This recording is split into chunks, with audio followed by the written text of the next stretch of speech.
And I always find it an interesting thing to ask children. So when a kid gets to be about a teenager, you can start to ask them, why do you think things cost what they do? And, like, why do you think that candy bar is $1.25? And to hear their answers, if you understand economics, are shocking.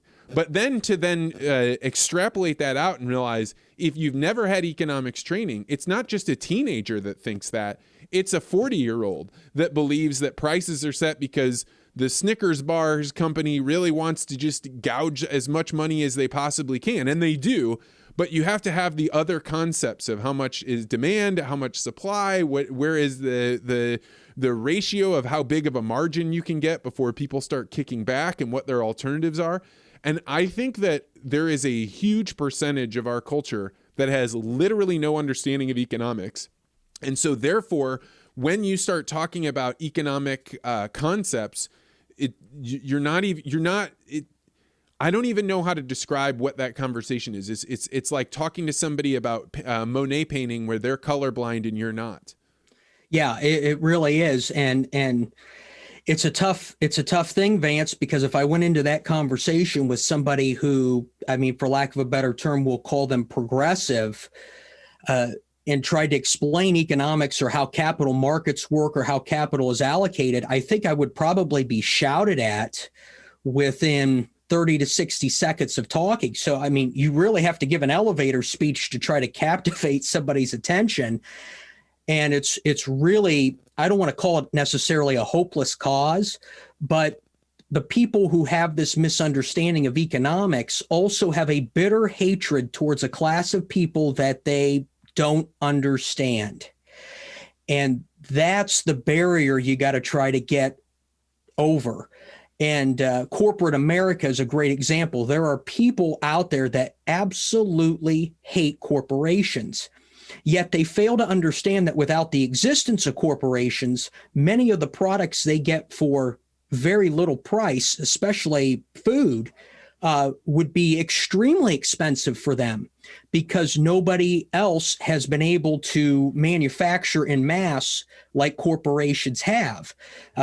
A great line that I heard in a documentary was that corporations are right up there with political freedom in terms of expanding the quality of life for human beings over the last 2 centuries.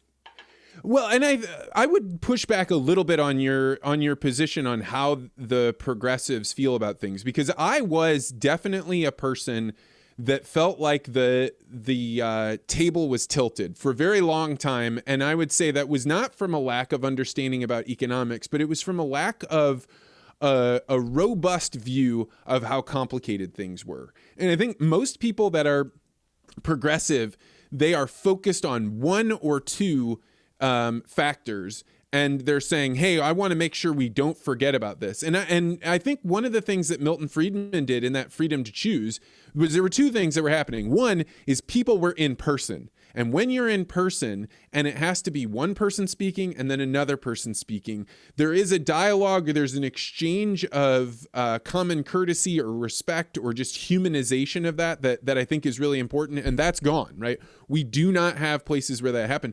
But also, to Milton Friedman's credit, he loved the sparring so much that he never let it become personal, right? You could see that smile on his face. I mean, it is fun to watch, not because he is just destroying the person that brings up an idea, but it's because he finds a way to lay that idea out to this person in a way that makes them get kind of caught up in their own argument. And it's fun. And I think that people on the whatever you want to call it, the right or the economic minded, often forget that if you have to embrace this thing with some level of playfulness, otherwise you take the same level of strength of argument that that you're upset about with the progressives. Yeah, I agree. And going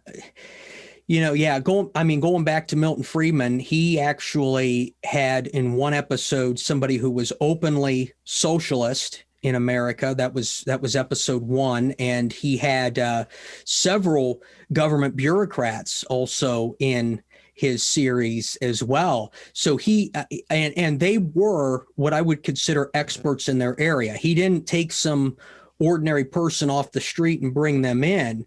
He brought in people who were very established in their ideology and had built a career around their ideology and were experts in specific areas, whether it was in the case of this government bureaucrat, it was somebody who oversaw the welfare program for the state of Pennsylvania.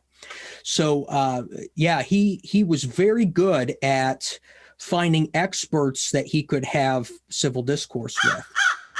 Thanks for checking out this podcast short. If you like this interview, make sure you hit the like and subscribe button and hit that bell so you always get notified about this podcast. And if you're really interested in conversations like this, you may want to consider joining the Articulate Ventures Network. To find out more, go to network.articulate.ventures.